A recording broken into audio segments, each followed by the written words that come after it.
My parents both came from families that were very low income, low educational level families. So we grew up in a household that the environment was, you had to go to work and you had to work hard and you had to try to get educated. And it was these lessons that they tried to teach us that helped me considerably throughout high school and athletics. I played midget football in Lincoln, Nebraska, got to go to the Santa Claus Bowl in 1953. We were able to win that competition. That was the beginning of my interest in football. My parents moved to Colorado when I was in the 8th grade, and I started playing football at North High School in Denver. And when I was a sophomore, after the football season, my dad asked me what I was going to go out for in the winter, and I told him I was going to go out for basketball. He said, "I don't think you ought to do that. I think you ought to go out for wrestling. You'd be in better shape and get stronger and everything." So I went ahead and went out for wrestling, and I had never seen a wrestling match before I was in the first wrestling match that I wrestled in, and had no idea of what the sport involved. Our high school coach was Joe Clune, and he was an NCAA place winner at Northern Colorado in Greeley. Coach was good, the conditioning was good, the team was good. I learned by the School of Hard Knocks as to what it was all about. I lost the championship when I was a junior to the defending champion with a referee's decision in overtime. By the time I was a senior, I did win the state championship. I was given a football scholarship to go to Colorado University. My wife today, who was my girlfriend at that time, was already going to school at Colorado University, and that was a major influence as to one of the reasons why I went to CU. Mainly, I thought that I would go to school and be a football player. I went out for the team. I was playing quarterback. We had an excellent team in my sophomore year. We won the Big 8 championship. We got to go to the Orange Bowl, and shortly thereafter, it was exposed that the coaching staff was using illegal recruiting practices, and this pretty much doomed the football program for 2 or 3 years. After that happened, I was awarded this scholarship from Coors Brewery Company that awarded to the football player with the best academic grades in either engineering or science and physics or mathematics. I was allowed to just wrestle and use the scholarship, and the football coach and the athletic director agreed with the wrestling coach that this is how it would work out. Lynn Long, who was my wrestling coach in college, is and was one of the best minds that has ever existed in the sport of wrestling.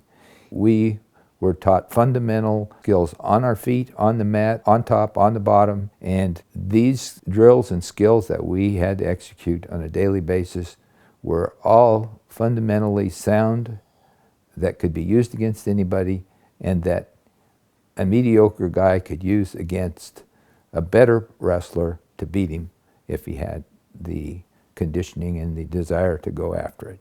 Coach Lynn Long was constantly trying to challenge us both physically, mentally, and we had competition that was really top-notch all the time, and we were normally wrestling the best guys in the country 2 or 3 times a year at your weight class, just in order to get to the NCAA tournament.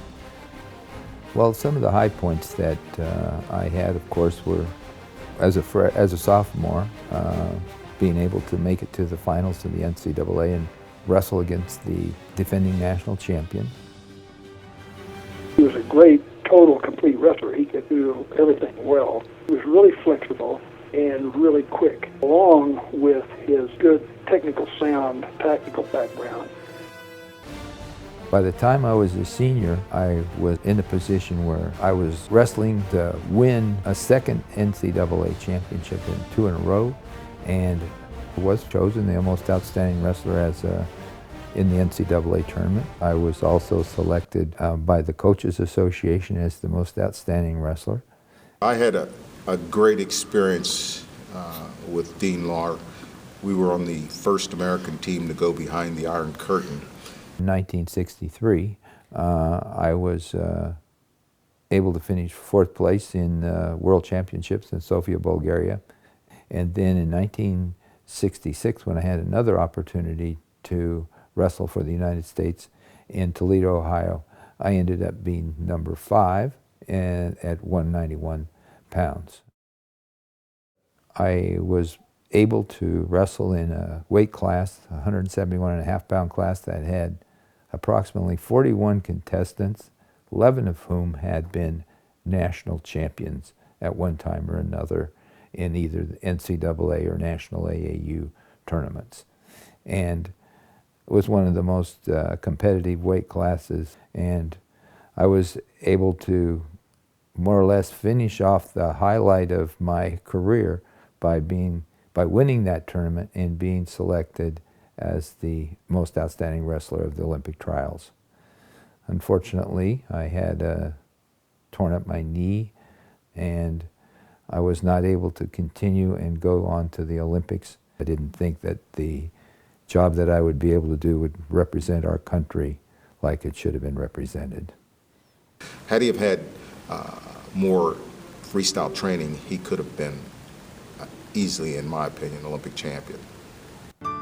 I'm just grateful that we were able to have the experience that we've had, and this opportunity to be selected as one of the most outstanding wrestlers that the country has had has been a very emotional and exciting experience.